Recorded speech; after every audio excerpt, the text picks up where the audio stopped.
Namaskar. Good afternoon to each and everyone. I, Dr. Sourabh Kosey, welcome to all the audience of Pharma Lok. Today we have very special guest with us, Raj Vaidya sir. I welcome you, sir, on behalf of all India Namaste. audience of Pharma Lok. Namaste, Thank sir. you. Today we are going to have an Sakshatkar interview of Raj Vaidya sir. So without taking much time, first of all, I will introduce our all audience a short bio sketch of Raj Vaidya sir. Raj Vaidya sir is M.Pharm. He is a fellow of IPA working as a chief pharmacist and partner in a pharmacy which is a very famous pharmacy of India which is called as Hindu Pharmacy, a model pharmacy of India. It is an pharmacy which is community type of nature, community pharmacy practice setup. Since 1989, it is a family owned business of pharmacy at Panji, Goa, India. Sir has hold many honorary leadership positions like Observer, ex-CEO, Community Pharmacy Section of FIP, 2024 to 26, ex-CEO member, Community Pharmacy Section of FIP, 2021 to 23, project leader FIP IPA vaccination project for Pharmacists India, vice president and chairperson Community Pharmacy Division of Indian Pharmaceutical Association 2006 to 12, honorary secretary 2002 to 2004, editor IPA CPDE Times officially bi-monthly since 2015 and core team member since inception. It means since starting 2012.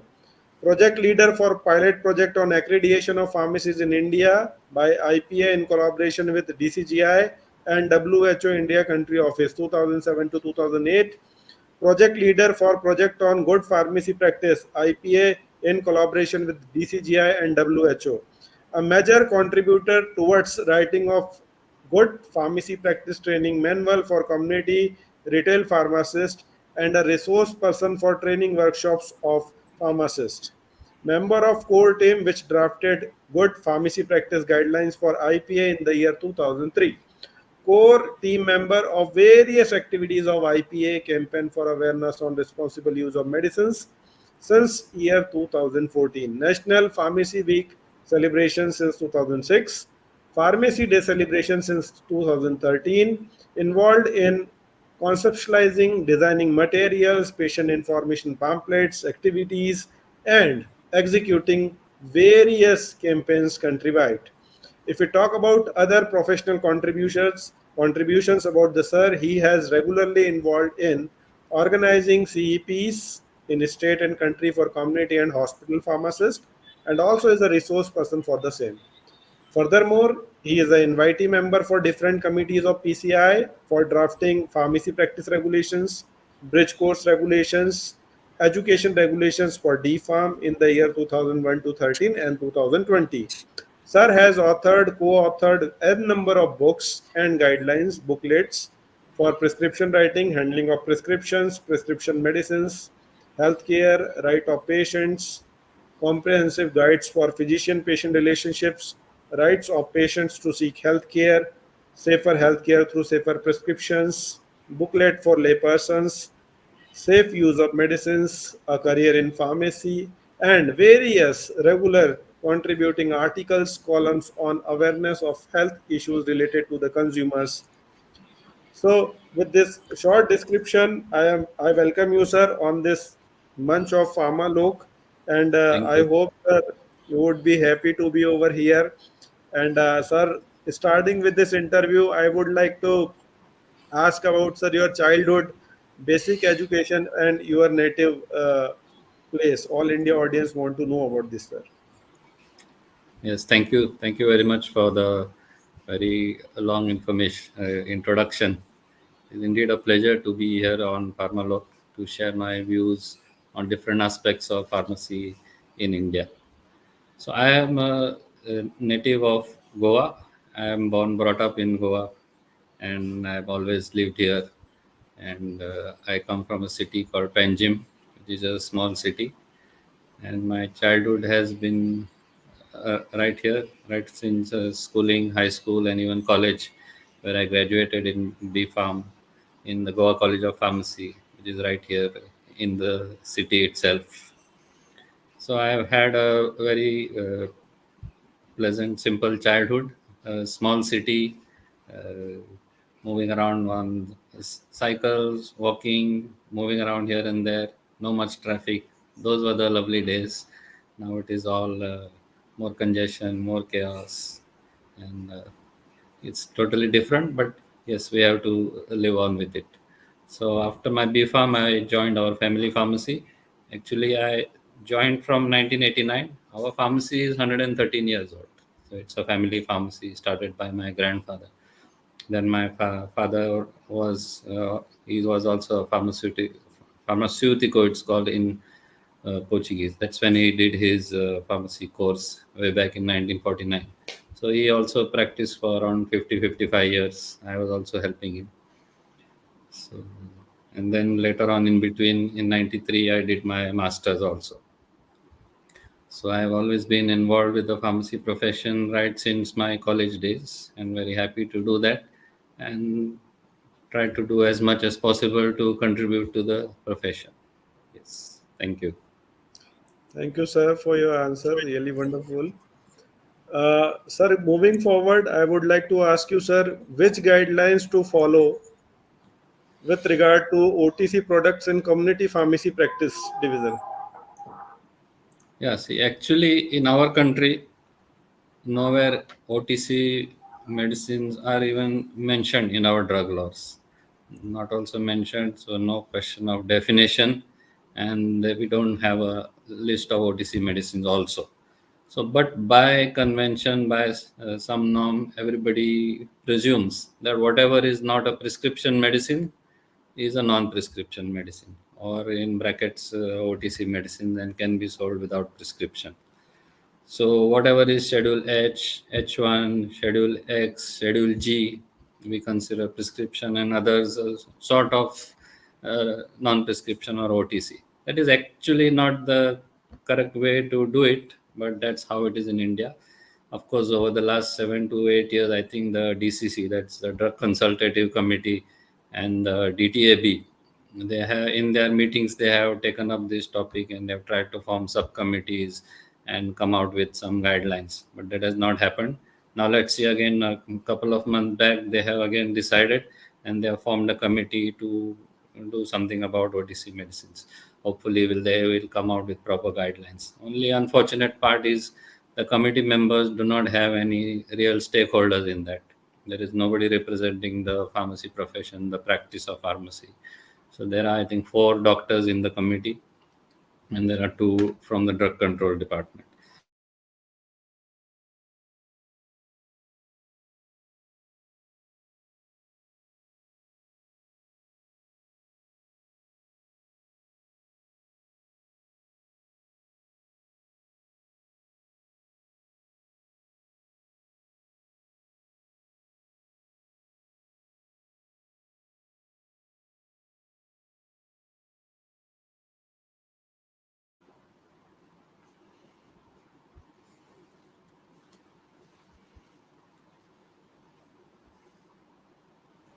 Was Thank I you, sir. audible? Yes, yes, sir. Audible, sir. Yes. Thank you, sir. Coming towards our next question, how do you feel about the current state of the job market for pharmacists in our domestic market and overseas, like in abroad? Yeah, see, it's a very broad question. So it has multiple answers to that. And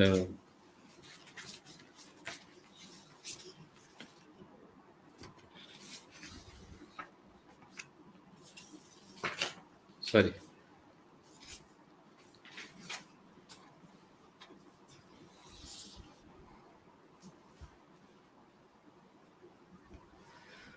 we in India, from what I heard latest, we have around 16 to 17 lakh pharmacists in the country. And every year, I think around 1 lakh are added.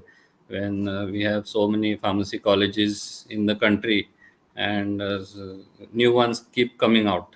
I think in last in Maharashtra, some 50 or 100 were added. So the number of pharmacies coming out is also increasing. So at this rate, I don't think we can cater to every pharmacy that comes out. So that is why there could be a slot problem. The other aspect is about quality. We always cannot then assure quality, and of course we know that there are a lot of problems, and sometimes how licenses for the diplomas or degrees are obtained in pharmacy. So there also the quality is affected. The other thing is we do not have the exact number of the workforce, pharmacy workforce in our country.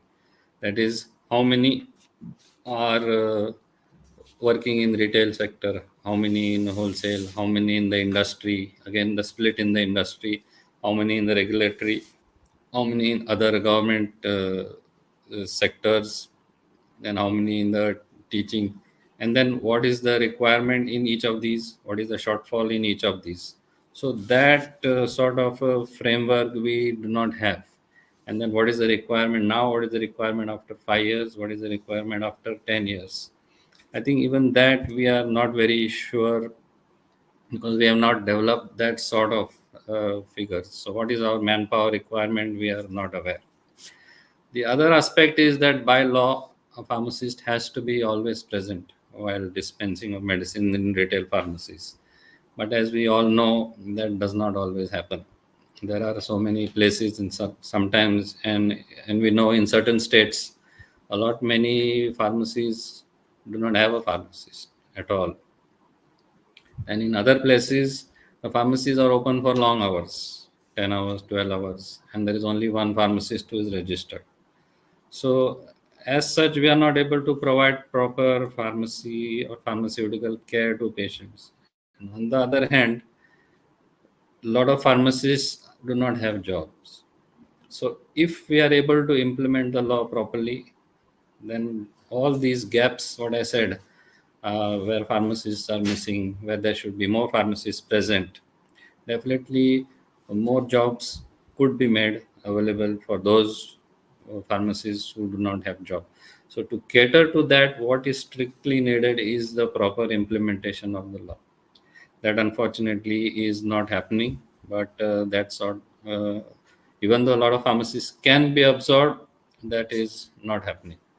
And coming to the industry side of it, here our pharmacists, the pharmacy graduates, postgraduates have to compete with science graduates. They also come out in huge numbers. So that competition is also there. Besides that, we know that the pharmaceutical industry is not uniformly distributed across the country. Some states have a huge lot of industries, whereas some states have very less industries. So therefore, the availability of jobs for farmers, B.Pharm graduates or postgraduates in those particular states, there is a problem. They have to go out, they have to move out, they have to try. At the same time, there is so much of competitions from other pharmacy graduates as well as from the science graduates. So, and the other aspect is that pharmacy graduates, even after B.Pharm, even though our curriculum is industry oriented, yet we are not able to make them fully skilled that they are ready to enter the industry. So there again, there is a slight hitch into that. Now many times a lot of graduates look for careers abroad. Of course, many times they are lucrative, but to get those jobs they have to really work hard. Some of them go for higher studies and then move on to jobs. Some of them try for jobs in the community and hospital pharmacy sector. Some of them like to go to Australia, Canada, UK. But then going there is a process. At the same time, it involves cost. You have to work hard for that. You have to spend quite sums of money. If you get that job and if they are satisfied with that, then they are able to get that satisfaction and earn good enough of money. Otherwise, it becomes a little difficult. So, what we basically need is that framework as to what is the number of uh, job required, what is the number of pharmacists required, and how we are going to cater to that, and in which sector we need more, and how we will cater and train those sort of pharmacists. Yes. Definitely, sir. You have told excellently about the domestic and overseas approaches. If we go to abroad, prescription medication assistant, patient counseling, pharmaceutical care, and there the pharmacy practice is totally entirely different in terms of patient care.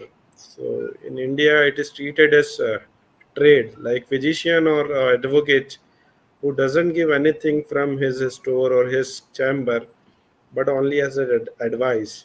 But in India, a pharmacist considers as a trade person. When we go with a prescription, one hand we will give the commodity or medicine, second hand we will take the money.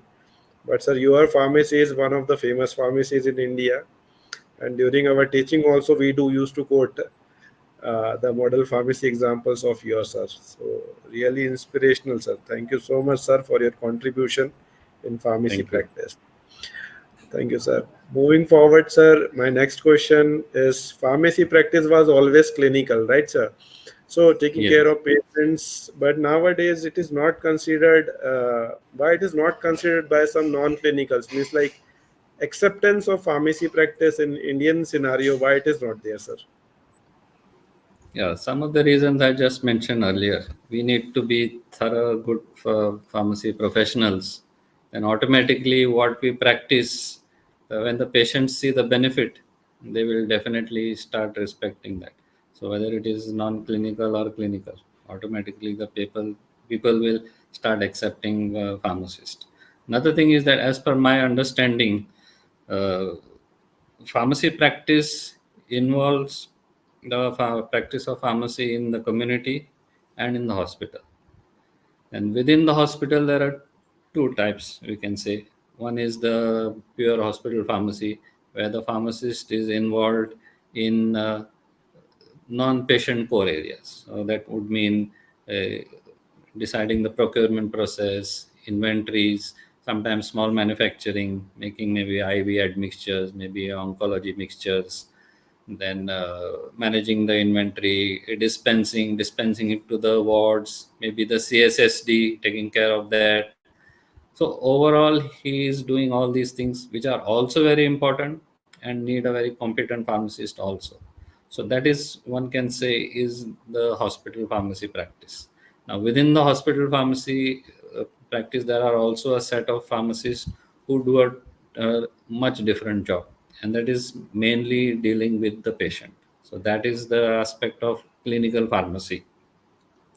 So here, then they deal with mainly the patients, along with the other healthcare professional, nurses, doctors, moving out into the rounds, doing ward rounds, checking for ADR, checking prescriptions, whether medication errors are there, and any drug interactions, and helping the physicians to make decisions for treatments. In case of there are any adverse effects, then guiding what could be the possible cause, what could be the possible drug for that, and taking medication history, medication reconciliation, and all these sort of things, where the clinical pharmacist has enough time to focus on these things.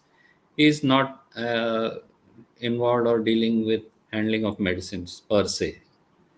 So the hospital pharmacist, as such, is busy in doing all that to ensure that good quality medicines are available and reach to the patients, whereas the clinical pharmacist looks after all these other core areas that I practice.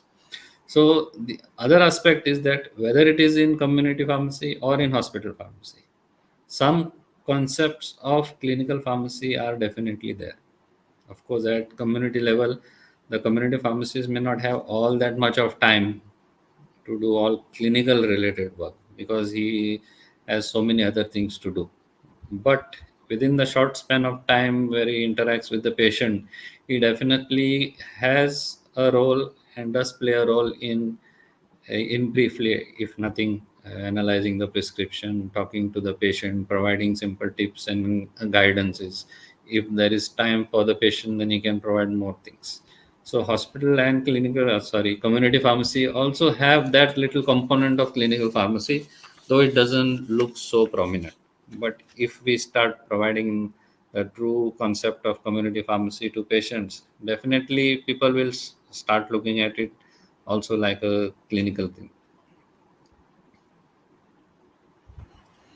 Definitely, sir. In India, NIBH accredited hospitals do comply with the quality departments, and the role of clinical pharmacist means it is very less in number in whole countries by QCI approvals. So definitely the number and the role of PharmD is coming now. PharmD is not adult, 16-year-old in India after a couple of years. So coming with this generation point of views, definitely the things are coming in good points, sir.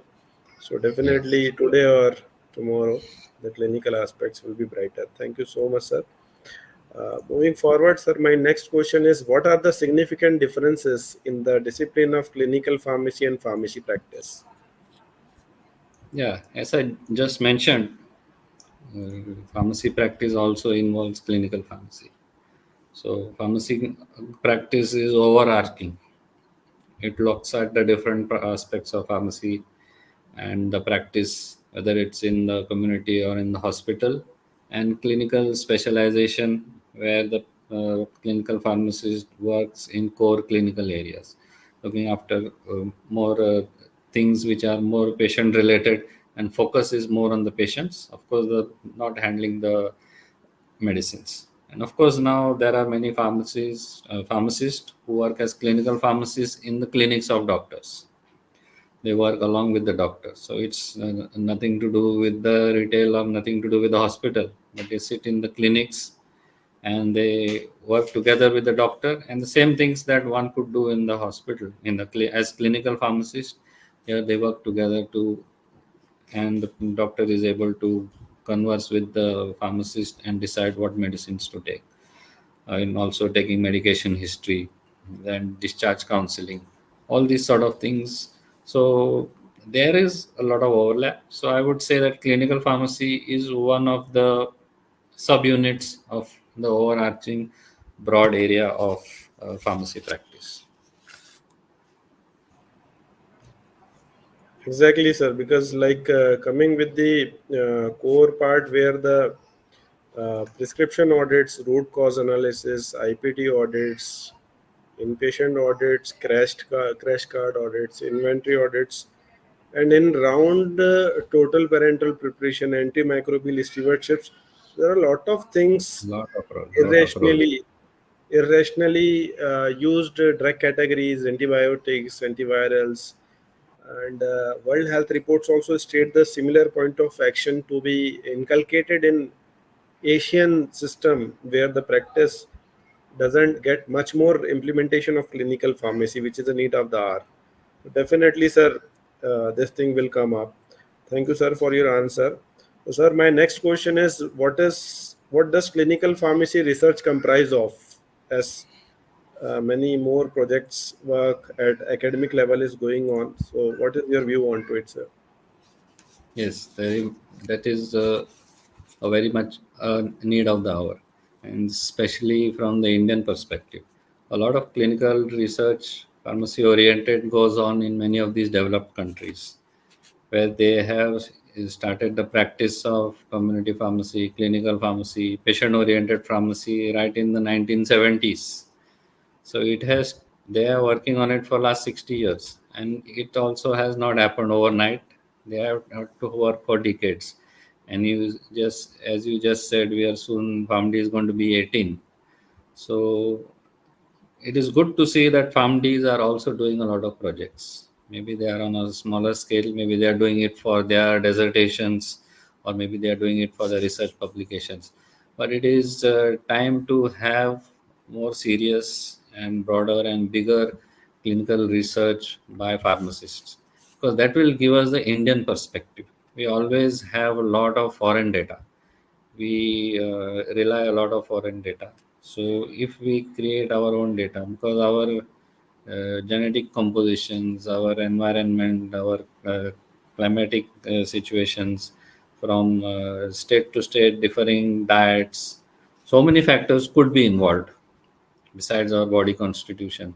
So if we do clinical research, pharmacy practice research, that will definitely come out with so many things. So clinical pharmacy research actually would involve comparing of drugs. So drugs would work probably differently. We require sometimes smaller doses compared to those in other races in other countries. So very often we see that they use very high dose even for blood pressure medications, whereas here in our country, very often even small doses does the work. So this sort of data needs to be created. So whether it is comparing drugs, whether it is comparing treatment, whether it's comparing two treatments, whether it is comparing standard treatment guidelines, those guidelines in other countries, how do they apply or they work here, and comparing effectiveness, safety of drugs, and then adverse drug reactions. Our population may react differently to different drugs. So that sort of evidence needs to be built by clinical pharmacy practice research, as well as checking for compliance. Cost effectiveness is very important, whether the drugs at lower cost are equally effective, and that is also especially in India, where we 70% pay out of their own pocket and not by insurance. So that plays a very significant role in that. And then different dosage form, dosage routes, so many factors are there. And I think if we building up on the farm Ds that we have, if we can incorporate that, have more projects from the ICMR, and develop our new own projects and implement them in collaboration with hospitals, physicians, and even in the retail sector. So the community pharmacies, hospital pharmacies, they may not have the time, but clinical pharmacies also may not have the time. But these can be rich contributors and part of the research and help in the research. So it's the academicians or the academic clinicians from pharmacy colleges who are also practicing. If they can do these research projects, all the other pharmacists actually practicing can contribute a lot. What we at community level would need is that sort of guidance, and we'll be happy to be part of any projects. But the academicians, clinical should would have to lead the way. Thank you, sir. Definitely, sir, an insightful answer. Uh, Sir, many time you will find in foreign there is a subject called social pharmacy. They used to study community pharmacy. So, sir, majorly preventive pharmacy and in diploma social pharmacy, as you was one of the participant in regulation committee syllabus.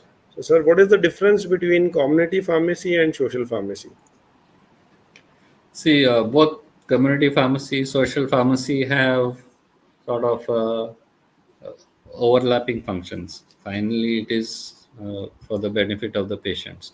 But I would say that social pharmacy would include maybe those aspects of pharmacy which deal more with preventive health care, with public health, doing health related research, pharmacy and health related research, and all these other things.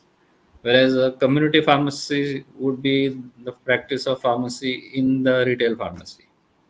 Now, in the retail pharmacy, a lot of what I just mentioned about social research, social pharmacy is also automatically implemented.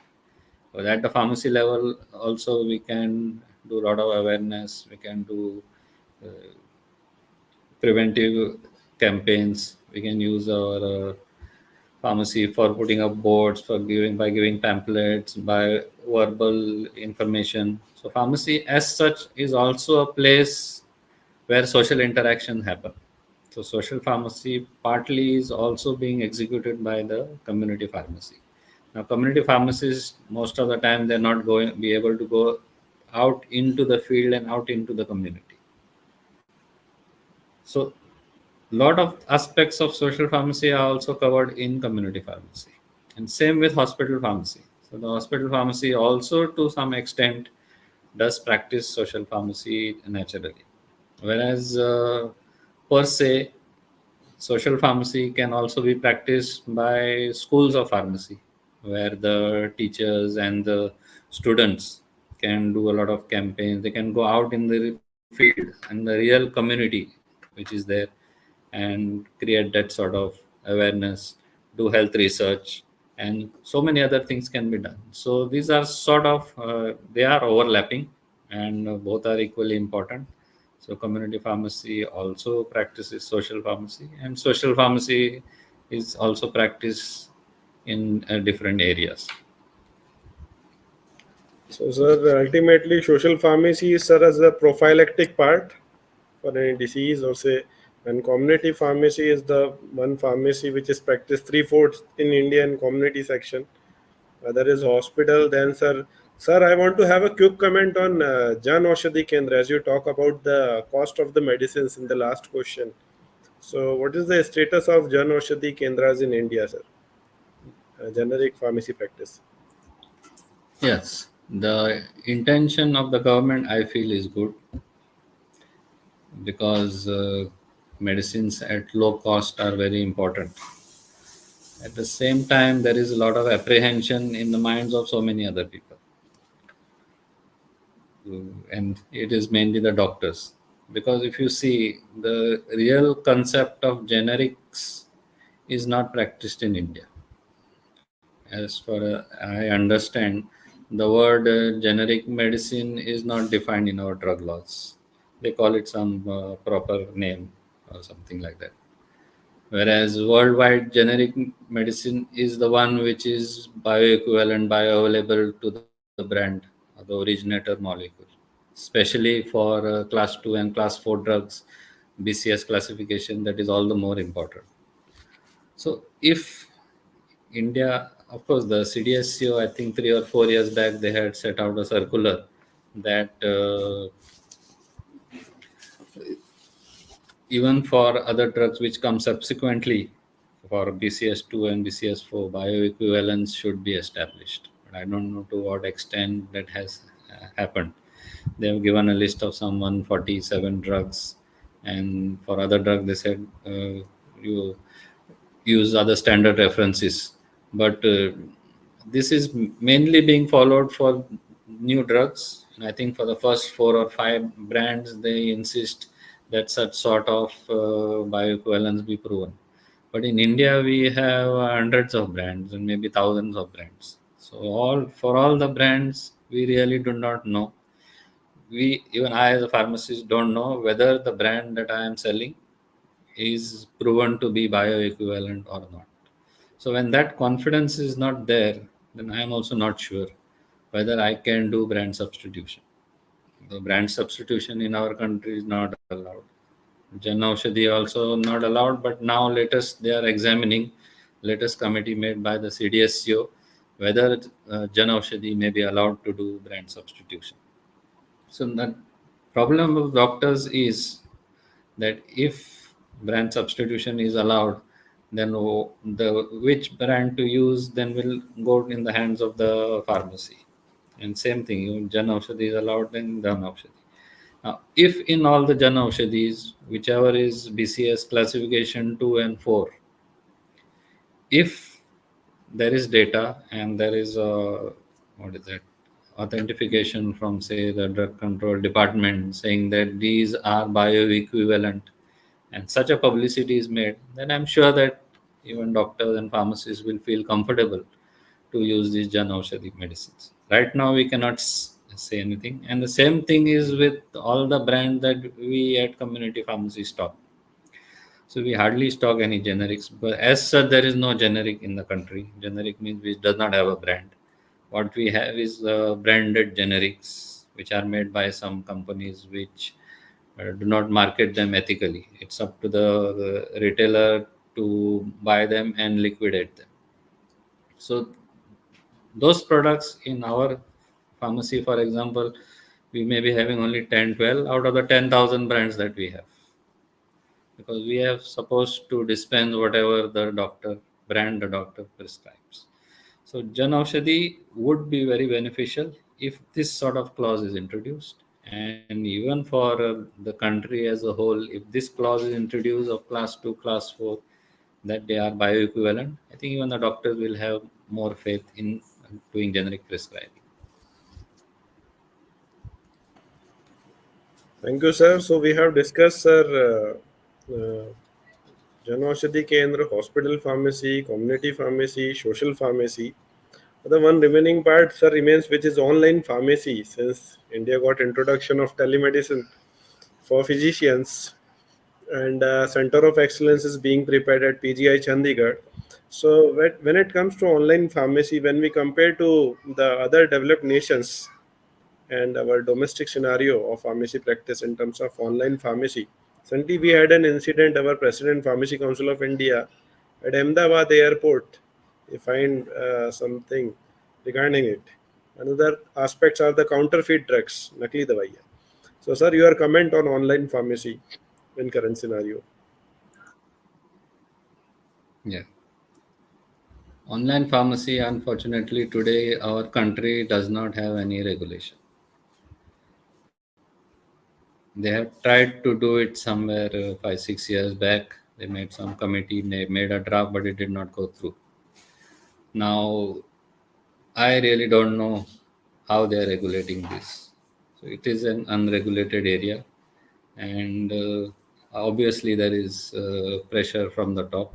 Otherwise, the drug control department checks the retail pharmacies regularly, and who checks what happens on the online pharmacy? No regulations, no licensing, and it is very unfortunate. And even after, I think, 2 or 3 high courts have directed that online pharmacy is not correct, please frame guidelines.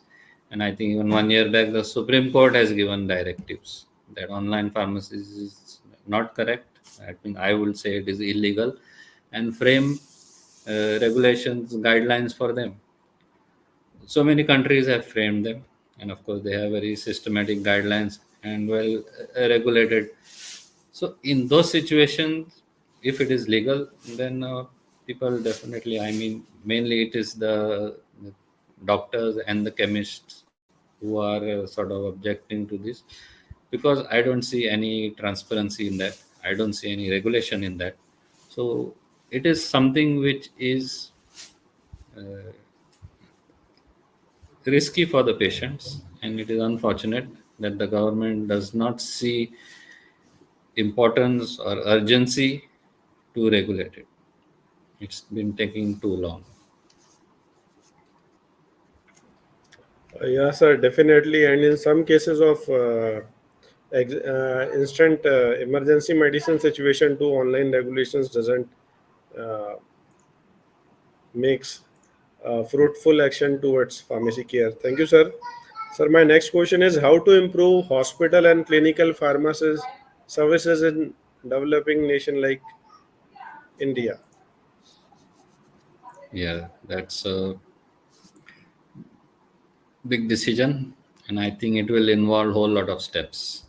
And I feel the first step would include having a proper plan and a vision, which unfortunately I don't see anywhere that it is there. If we have a proper plan and vision for hospital and for clinical, then at least we can put our focus on that and accordingly make steps.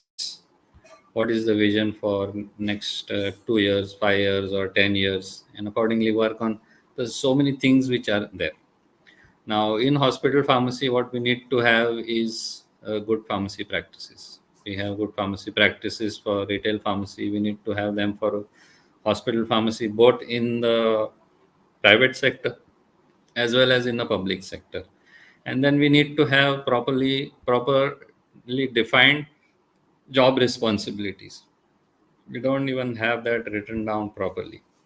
See, in the public sector, we have the IPHS guidelines, the Indian Public Health Standards, which are framed by the Ministry of Health, and these are for sub centers, PHC, CHC, sub district hospital, district hospital.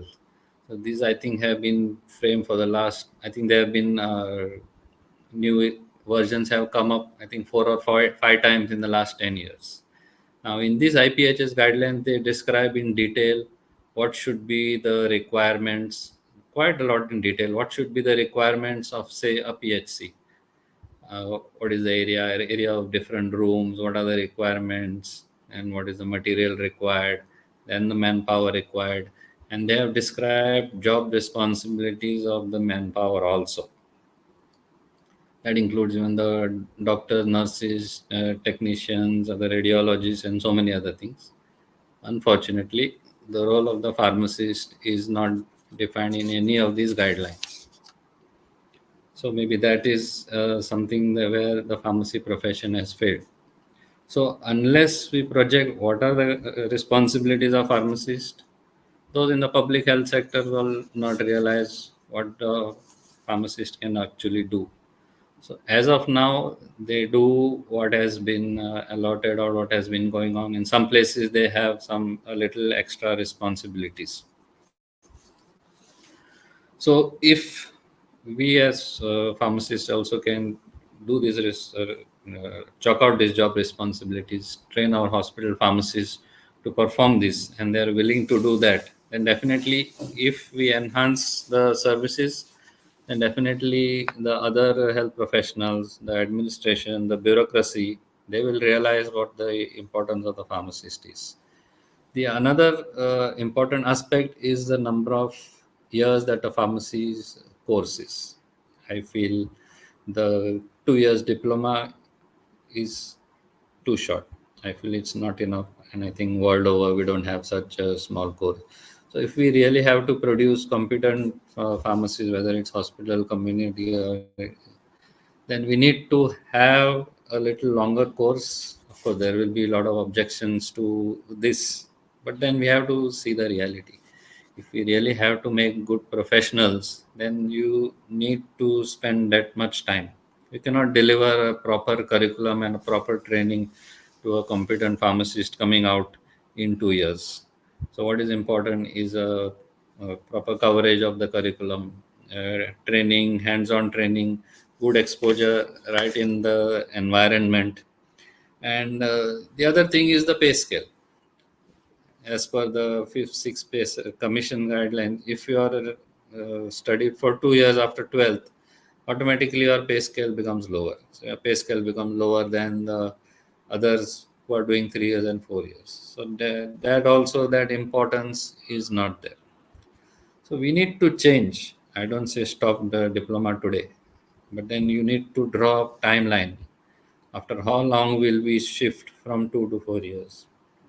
How will we carry out that shift? No doubt there's going to be a lot of resistance, but then somewhere we have to do that. And coming to clinical pharmacy, as we said, now 11, 12 batches have come out.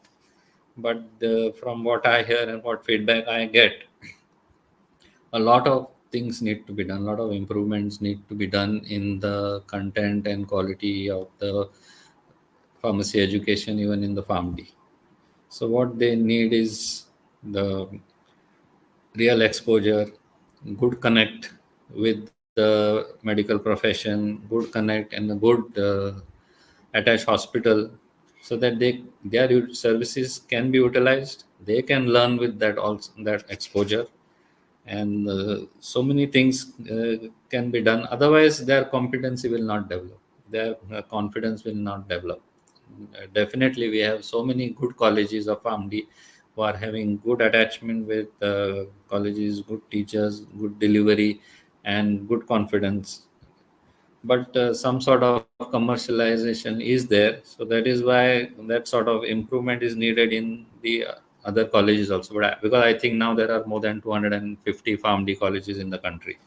So what here again is required is that competency and the quality, so that all pharmacy PharmD graduates which come out, we need to ensure that they are of good quality. When we deliver this good quality, automatically the medical profession will accept it.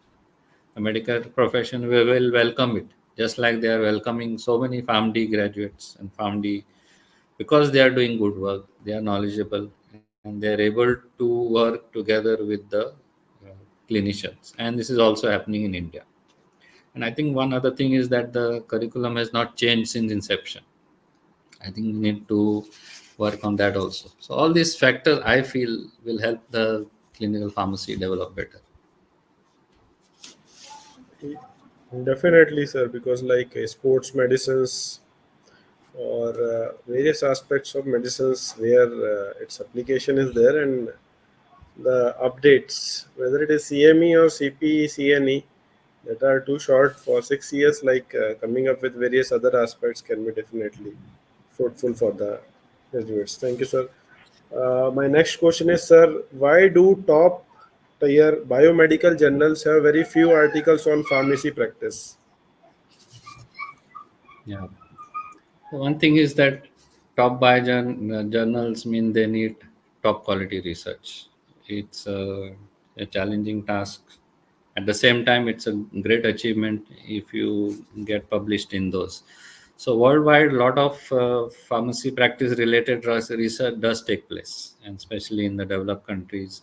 And there are many countries who are working hard for the upgradation of their profession.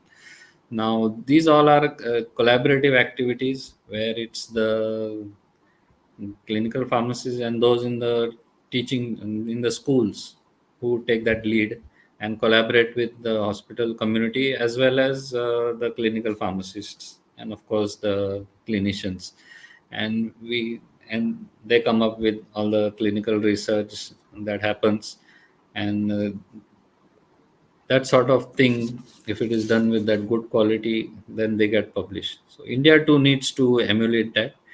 We are doing it, but we need to, as we discussed earlier about clinical research, we need to do it more, we need to do it on a larger scale, and we need to do it as proper research projects, not just our dissertational projects, because they have their limitations. So proper research project, proper trials in the community, India centric. And if we do this with of good quality, definitely I'm sure India too will come to that, because India definitely has talent.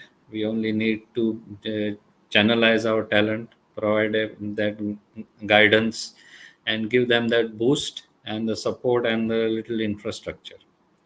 So country to country, things will change. So India-centric data coming up in top biomedical journals will definitely help, and that evidence will build, and definitely even the patients in India will benefit because of all these things.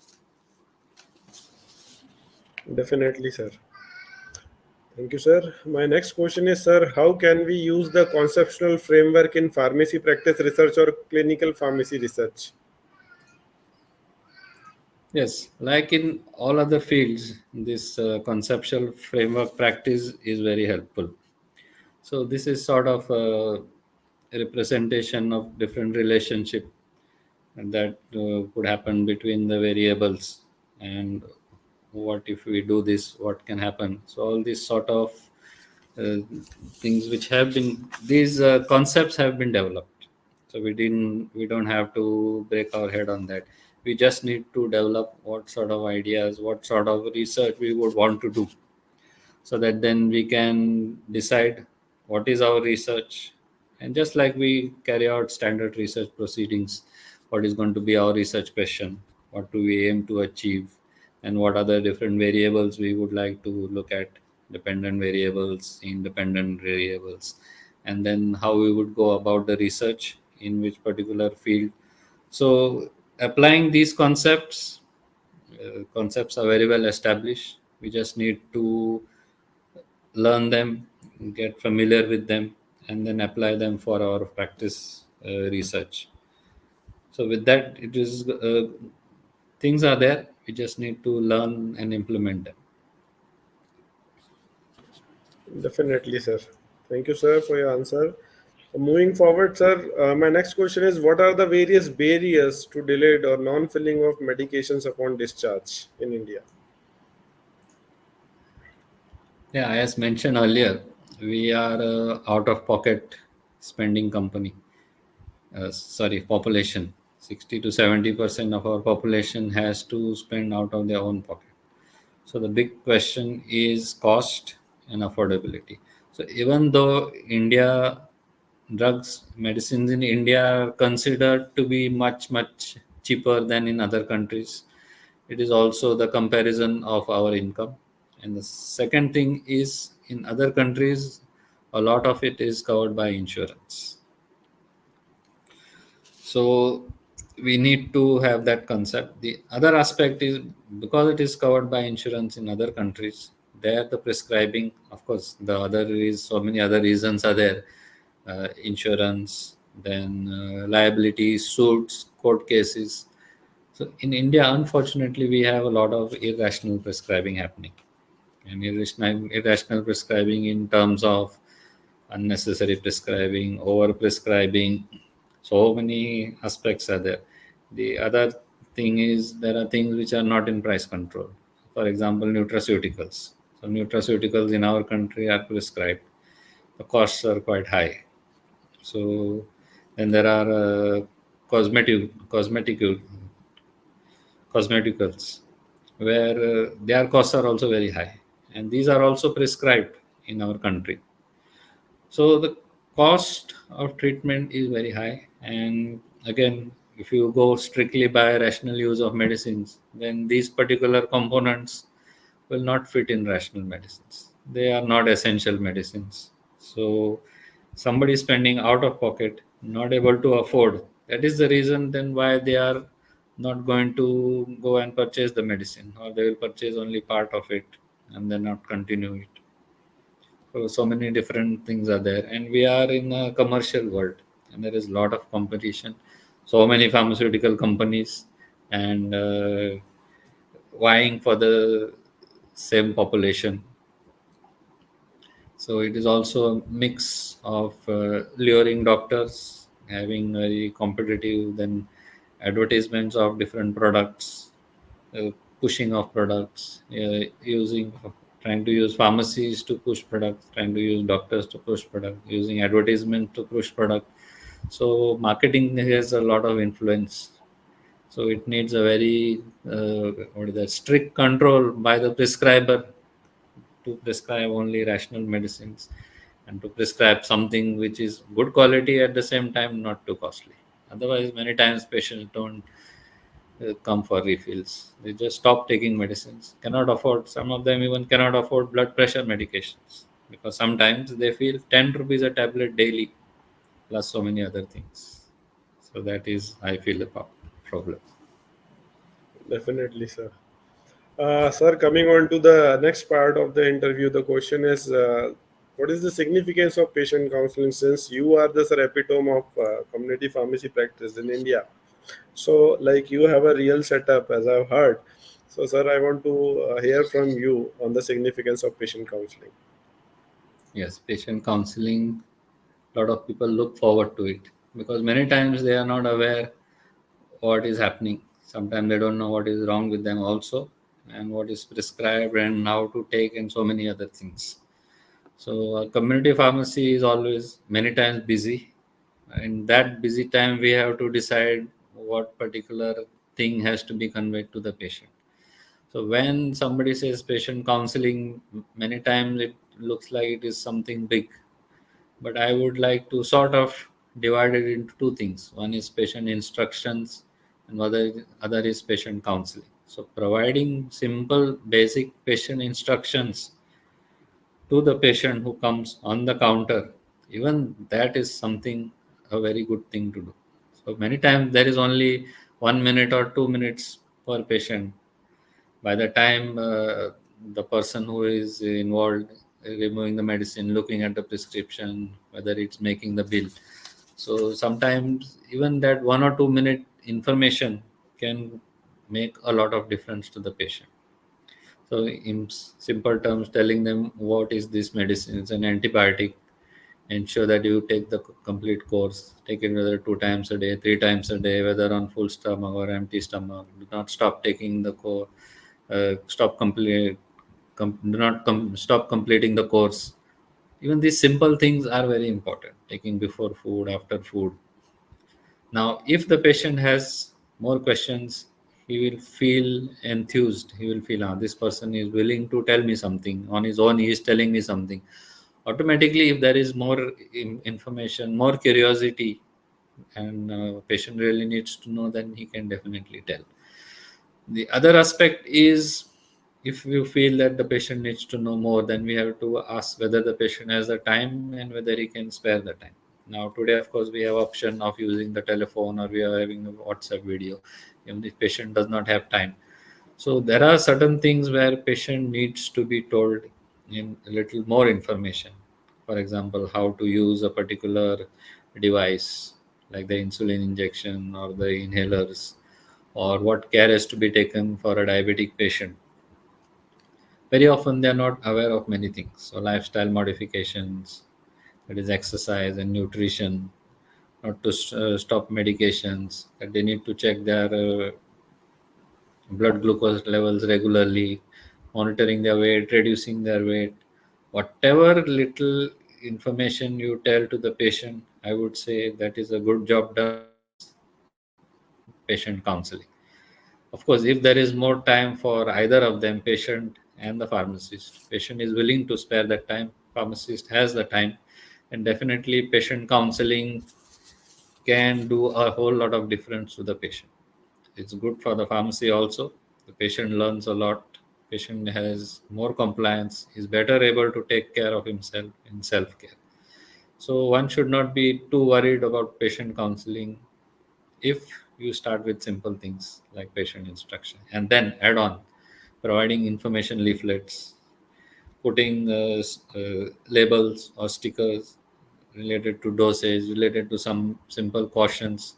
All these things can be done to supplement verbal counseling. We in our pharmacy have a separate area for counseling. And when we do blood pressure check, blood sugar checks, in that short period of time, because sometimes there is a queue, we try and give as much information to the patient.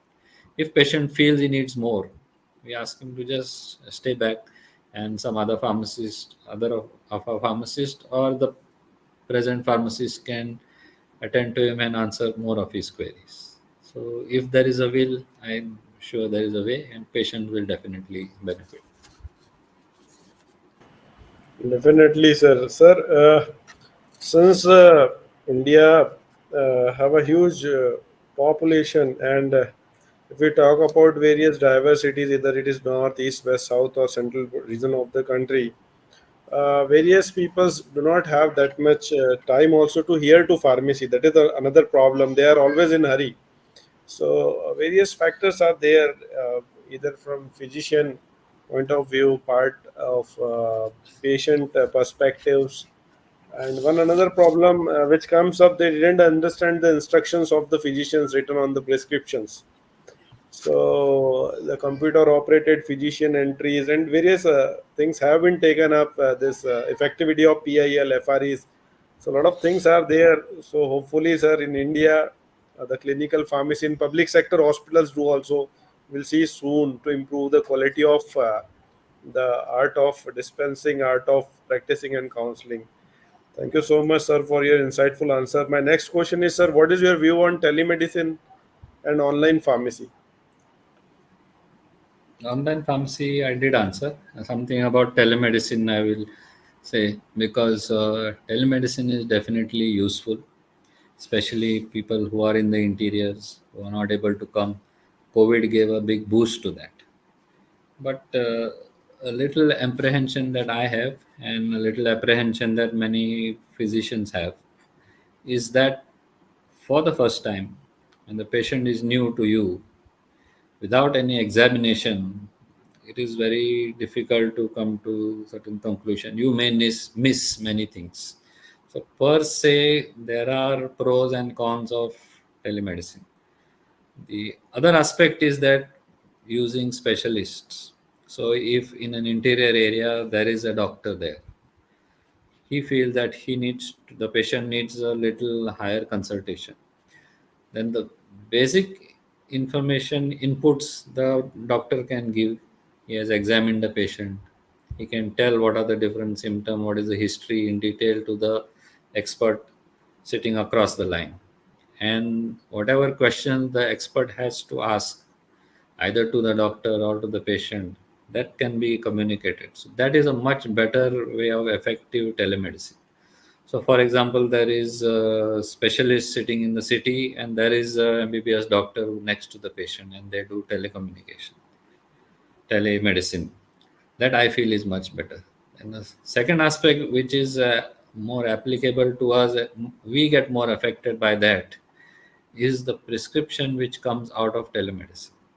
Now, the NMCA has laid down guidelines mainly because of COVID that happened. This was followed up by e-Sanjeevani of the Ministry of Health. So they have laid down clear guidelines for patient what needs to be done to avail services of e-Sanjeevani, that is telemedicine. From anywhere that you are, you can meet a doctor. That is one part. The other part is that the doctor is given guideline how to issue the prescription. Now, what happens is that the prescription goes from the doctor electronically to the patient. It can be sent, either the doctor can write the prescription manually or type it and click the photograph and send it to the patient mobile, or he can send it as a email or a WhatsApp through the computer to the patient. Here the pharmacist is not in picture. E-Sanjeevani says that patient can receive the prescription. Now the patient comes to us with the prescription on the mobile. Now our laws do not permit dispensing such prescriptions. So here it's not the fault of the patient, it's not the fault of the doctor, but we are in a dilemma. So if a Schedule H prescription comes, patient shows it on the mobile, I dispense it, I cannot put the dispense stamp on that. The patient goes to some other pharmacy, he can buy it again. So that sort of misuse can happen, especially for certain drugs. The e-Sanjeevani has laid down guidelines of medicines for which doctors cannot prescribe, but I don't know which doctors have seen those guidelines and which they don't prescribe. What is known is that telemedicine is legal and sending prescription is also legal. So we are at the receiving end. If we refuse prescriptions of certain medicines like Schedule H1 drugs or psychiatric preparations, then we are at the receiving end from the patient. Doctor has sent me this prescription online. Why you are not dispensing? I see that hitch. Whereas this hitch is taken care of in other developed countries. In other developed countries, the prescription goes straight to the pharmacy. In Australia, they have developed a system where the patient gets only a code. So he takes that QR code and goes to the pharmacy. The pharmacy can scan that QR code and the prescription is there with the pharmacy. Once the medicine is dispensed, you put it in that software and the patient cannot use the prescription again. So that holistic legal angle is not there in India. So that is my little worry about telemedicine and e-Sanjeevani as far as we are concerned. The other aspects, of course, the doctors have their own views on that. So that needs to change, I feel. A pharmacist is not taken in the picture when doing these guidelines. And even the drug control department has not uh, contributed to that, I think, and they don't say anything. Definitely, sir. These are the aspects to be inculcated. Sir, next thing coming on the drug safety section, there's a category of drugs called LASA drugs. So, sir, our audience want to know what are LASA drugs. So the full form would be look alike and sound alike. So look alike drugs are medicines which look very similar to each other. So this could be sometimes the strip color is the looks the same. You sometimes 2.5 milligram and 5 milligram, 10 milligram of the same products of the same brand the company makes in the same colors. And sometimes the font size is very less. The strips are shiny, you can't read properly. So even the pharmacy can make the mistake, patient can make the mistake. So because they are looking very similar and sound alike because they sound alike. So when you ask for something and you listen something, of course that can be confirmed. But sometimes when the prescription is written, as we have we realize that still I think 90% of our prescriptions are handwritten, and doctor's handwriting is very difficult. Our WhatsApp groups, our chemist WhatsApp groups, regularly prescriptions are put on WhatsApp. What is this second medicine? What is this third medicines? So it's very difficult sometimes to understand the handwriting of the doctors. And the other part is that in India, I think we have nobody has the correct answer to my knowledge. 2 or maybe 3 lakh different brands, that is stock keeping units in our country. Even the drug control department, I am sure, does not have know what is the exact number. And with so many brands, and there is no one place where there is a registry of all the drugs. So drugs are very similar. So in their spellings, little I and e here and there can make a big difference. In between, there was a lot of chaos, and that's the reason why I think now the latest decision is made by the CDSCO that they are going to have a national registry of medicines and try and remove this sala, that is sound alike, look alike drugs, try and minimize them. And when any new brand name is given, they will try and ensure by looking at the registry that this name is not similar to any existing name. But in the present circumstances, very difficult. So there is something called as Medzol. Now Medzol, so one company's Medzol contains albendazole, one company's Medzol contains and itraconazole. So the brand is same, but the drugs are different. Then the other thing is that a major mistake which happened in Maharashtra, and a patient died. The doctor had written folic acid and some brand of folic acid, and the chemist interpreted it as folitrax, which is methotrexate, which is taken twice a day, but and folic acid is taken daily. So the patient took methotrexate daily for I think 1 or 2 months. Patient ultimately died. So first of all, we do not have compulsion for computerized or e-prescription, computerized or typed prescriptions. On the other hand, we have 2 or 3 lakh brands with so many confusing names and very difficult handwriting.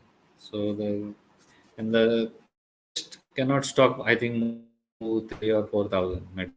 Even the biggest chemist in India may have maybe 15 or 20,000, and we have so many brands. So even if a prescription is typed, an error can happen because many of the strips look similar. So pharmacy at the pharmacy level, some wrong medicine could be dispensed. So that has to be done away with, and I hope it is soon done by the CDSCO and the registry, National Registry of Trademarks, so that we have clear-cut different medicine names. Even the many generic names have similar drugs, so there can happen mistakes can happen.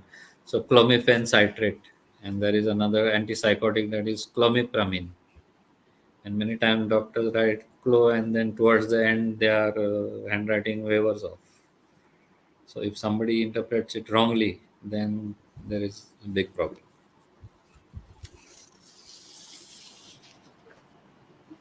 Definitely, sir, a cabinet of this LASA category medications comes up in the community pharmacy. Thank you, sir. Sir, my next question is, how can generic drugs win trust over branded drugs to ensure affordable medicines to all, especially in the rural area? 40% of the population in India is rural, sir.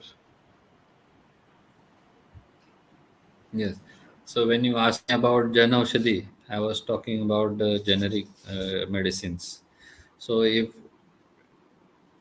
the system in India, the regulatory system in India, can develop that confidence in the physicians and the pharmacist that the generic medicines are truly generic, then even the doctors can shift to writing generics. Currently, they are strongly resistant to it, and the reasons are obvious. They would like to be confident that whatever they are prescribing for their patients, they are confident about it. And it's not that whatever they are prescribing may have already undergone, say, BCS2 and BCS4 confirmation for bioequivalency. It's just their faith in the particular brand.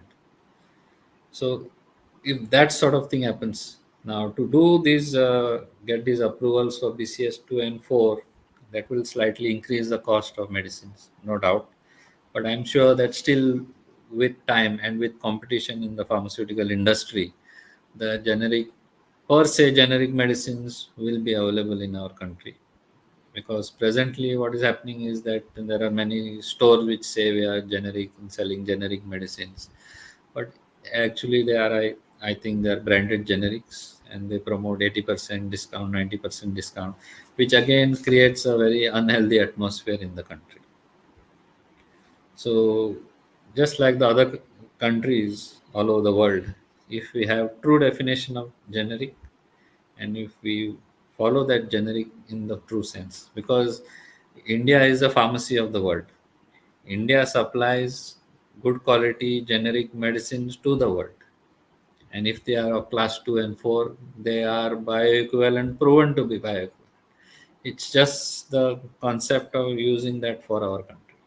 Why should not we do that for us? Definitely, it may take some time.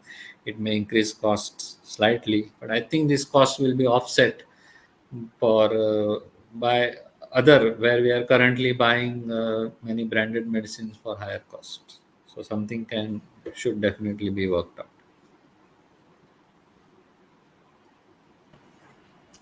Exactly, sir. Next question is, sir, there are various cases reporting press notifications on the news channels, on the print and electronic media, like various seizing of counterfeit medicines are there. So, sir, what are the various methods to detect the counterfeit drugs at clinical level?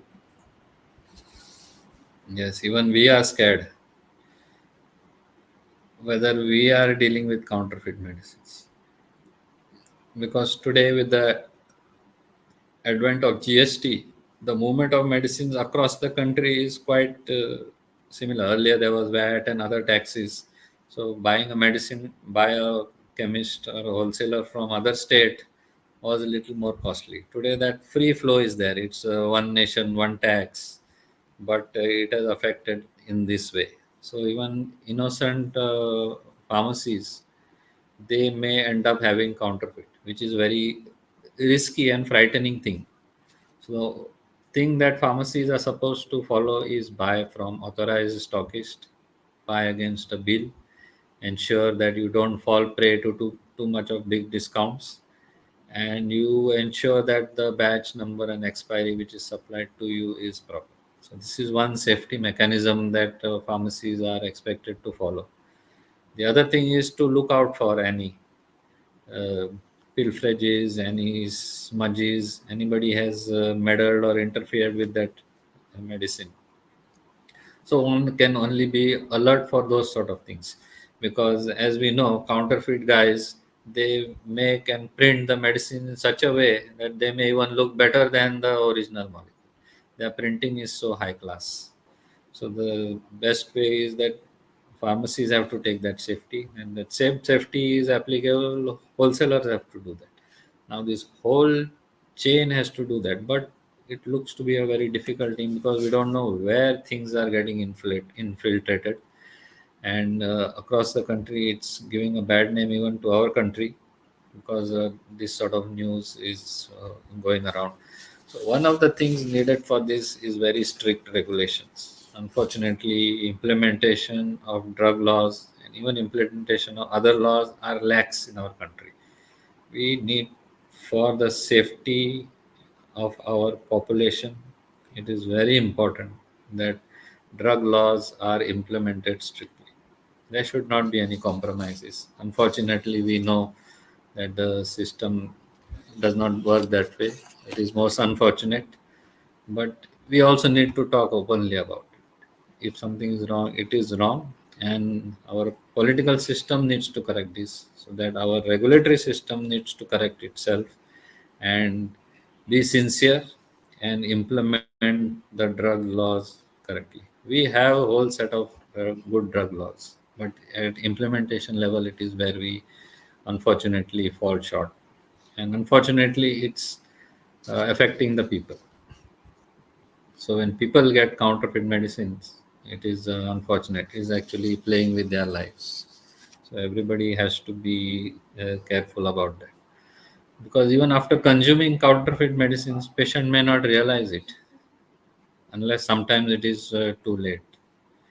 And if it's for some chronic illness, the patient may keep on taking antihypertensives, but not getting any effect or getting very less effect. So that's not good. So it may take time for even the doctor to realize or even the patient to realize that the medicine is not acting.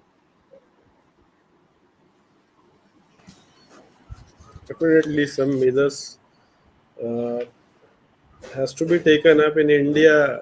The addition of the technologies and the various methods definitely increases the sir, cost of the medicines also. So the affordability concept and each and everything, like in abroad, population density wise, are much more That balance economically. has to be. But for safety of patients, I'm sure that balance affordability versus safety, that safety has a slightly higher angle. And I think if Yeah, we cut down on our irrational medicines and over prescribing, as we know, we are finishing off all our antibiotics. Antibiotics are available on the counter. Doctors are prescribing unnecessarily. So many problems. so many are irrational prescribing. Really, sir. So need of that. Thank you, sir, for your answer. Moving to the next question of the interview is, sir, what is the vision 2047 in pharmaceutical sector as we are witnessing Viksit Bharat? So, what is the Viksit Bharat after uh, the political, say, or geographical map of pharmacy after 2 decades, 2.5 decades? Yes, that pharmaceutical vision for 2047 is being laid down. That is a good step. As I said earlier, we need to have, even for our profession, 5 years down the line, 10 years down the line, what we are. So 2047 is a good dream. It's a good vision because we want to try and be the best in the world. We want to be the number one, highest manufacturing at most affordable rates and of good quality. And we are also including in this vision that we will do good quality research so that we can make patient affordable and patient centric medicines, as well as we are talking about medical devices. We are also talking about research in alternative medicine, sorry, traditional systems of medicines, by which we can provide to the patients affordability as well as good treatments. So all this sort of vision laid down is very good. What needs to be done by the government is put all the stakeholders together, and we as pharmacists need to be very much into that. It's not just the pharmaceutical industry which is manufacturing medicines or doing research.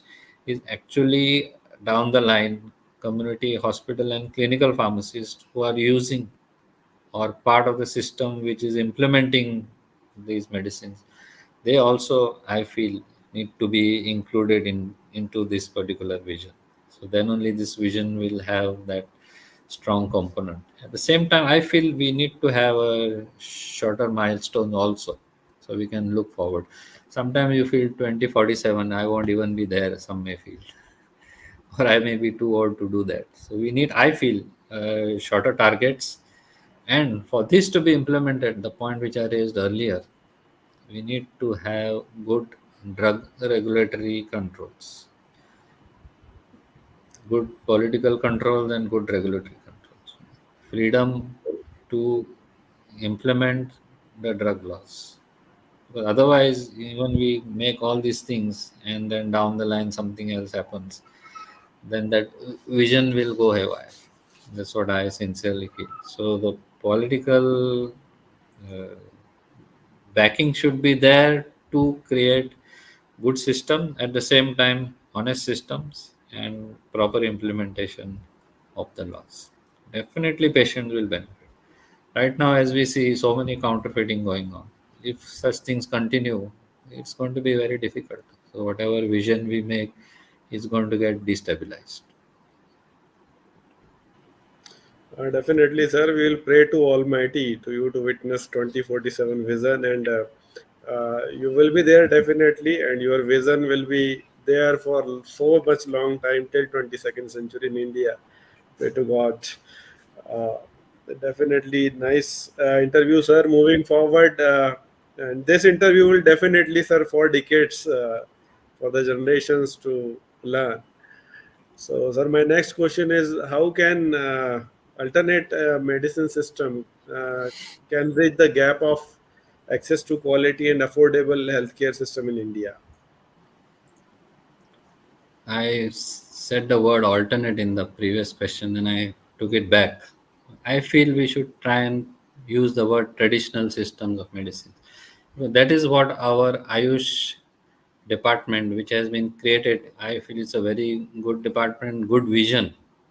It's just that it needs, again, that good sort of regulation.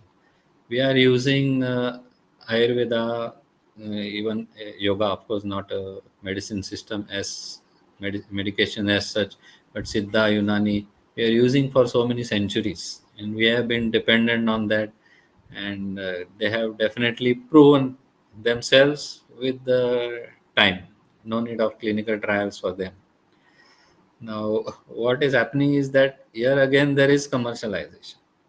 If you really use the real classical scientific medicine of the times, they are able to solve most of the problems. But that commercialization angle has come, and it is also part of the vision or part of the marketing that Ayurvedic medicines should be promoted and research in Ayurveda should be promoted.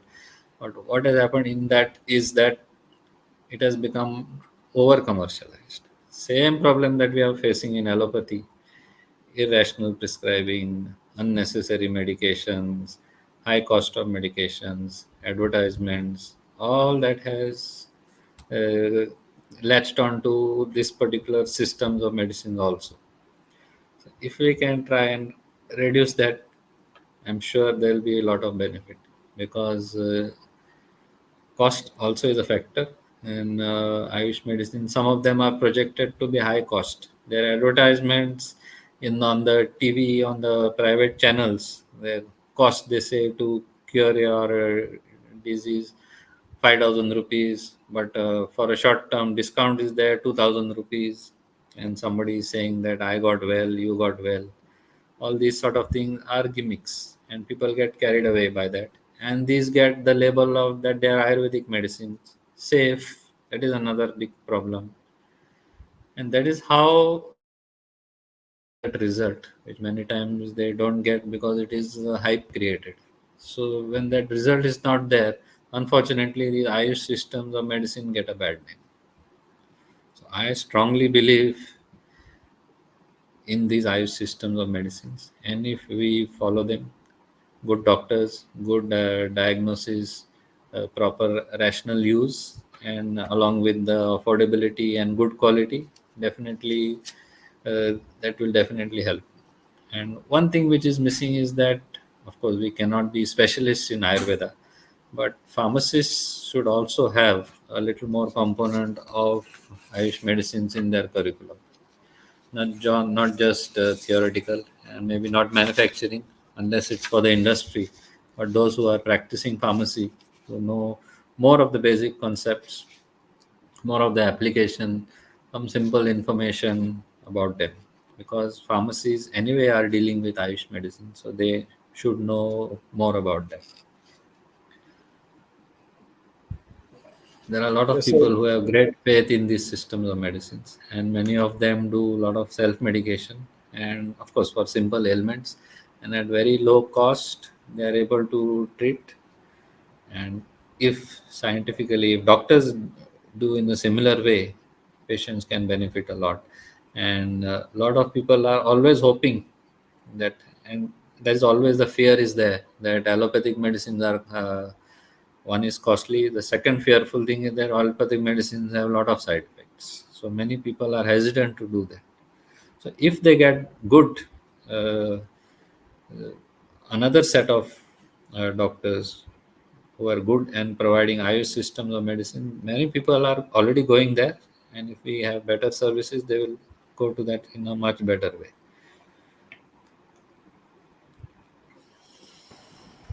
Thank you, sir, for your answer, sir.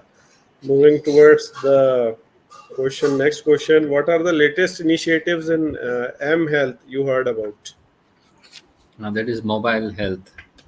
Yes, with the advancement of technology, everybody earlier we used to say he is born with a silver spoon, golden spoon. Today, children are born with a mobile in their hand. So that advantage has been taken, and everybody is, if not fully, at half or at least one fourth addicted to mobiles.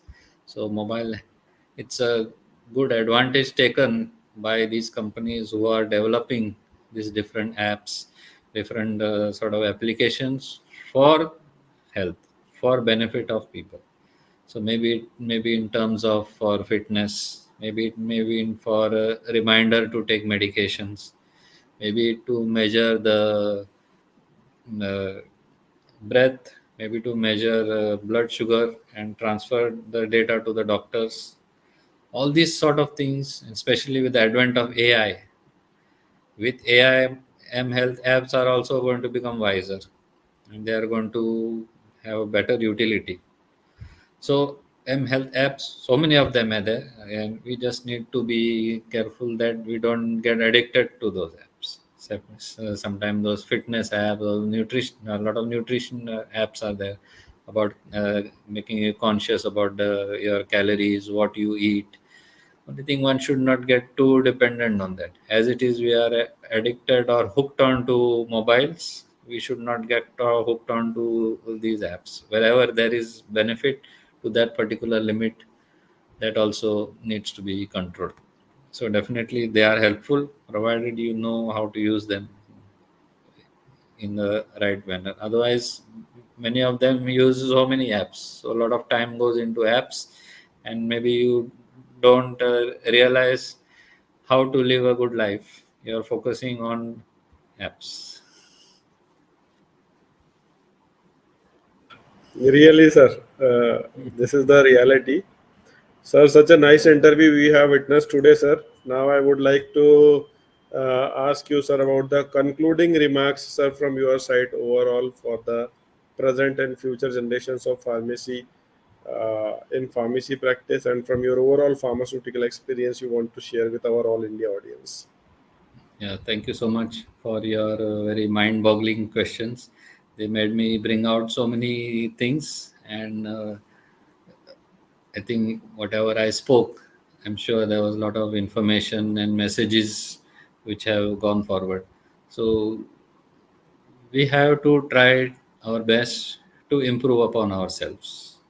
There is a lot of things going around us and a lot of development in pharmacy practice all over the world. Today we have technology in our hands. We are able to access what are the good things that are being done in other countries. Just with a click of a button, we know what is happening, how these countries are advancing their pharmacy practice. So whatever we can, or we are able to get access and learn from that. What we need to know do is how we can adapt that, get that useful information, how we can adapt it to our country. We cannot take it wholesale from there because their systems are different. So that's how I have been learning and trying to incorporate so many things, right since I think right since 1989, when I realized while studying for gate exam in those days, in the syllabus content what is clinical pharmacy and what is pharmacy practice. And that's when I started to realize. And then later I found a pharmaceutical journal hard copy. That's the journal of the NHS that gives so much of inputs about what pharmacy practice is way back in 1989. So when I finished my BPharm and I joined my own pharmacy in a few days time, slowly I could grasp that information and try and implement some of those things. So slowly over the period of time, learning from so many such sort of journals, and when the internet came, a whole lot of information, and I got access to so many other things and so many other countries. In those days, there was no mobile, but there was the computer, and you could download so many things. And today with the mobile, so this generation has information access to almost everything. What they need to do is how they can best utilize this information that is available and in the circumstances that they are. The other thing is, of course, I believe that the students are a very strong force. I learn a lot from the students. The IPSF Students Forum is, they feel they are learning from me, but I feel I am also learning so many things from them. Right, from technology and information, how to access more information. So we at IPA Community Pharmacy Division work closely with the students because there is mutual benefit and we can learn so many things. So I have strong feeling that it's the students who are going to make our future. It's high times students, of course, they are doing it. They get more importance and they be given more power so that they can have their voice. They can have their voice in curriculum development. They can have their voice in how pharmacy should be practiced in our country, how pharmacy should be regulated in our country. Let them say it. They are the future, and what we need to is give them the skills and help them to make decisions. We can use them in with us. I'm sure they may not be able to govern so many things, but they can definitely suggest because they have fresh minds, they have bright minds, and our young generation is very smart and smarter than all of us. We only need to channelize that.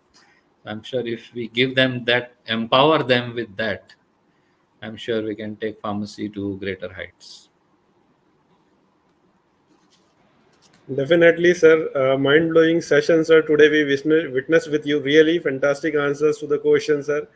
And these are the questions which covers all the things: morality, code of ethics, pharmaceutical care, patient counseling, and scenarios at various urban, suburban, rural, and one tier, two tier, at national level, at abroad, at various regulatory affairs related to pharmacy practice, and the prospects where we have to see look after the medicine safety. Thank you so much, sir. On behalf of Team Pharma Lok, I am thankful to you with both folded hands. You can see on the screen it is more than 90 minutes, and you are constantly, sir, patiently giving the answers to the questions. Definitely, sir. This interview will make a big impact on the clinical pharmacy practitioners, as well as the clinical pharmacy students in India, so that they can learn something very unique and new from your pharmacy practice experience. So, sir, thank you so much for coming on this Yeah. platform and joining us and enlightening us with such thought-provoking knowledge that will be really beneficial in the upcoming times to all of us. Thank you so much, sir. Thank you. Thank you. Have My a nice day. pleasure. Thank you for having me. Thank you. Thank you so much, sir.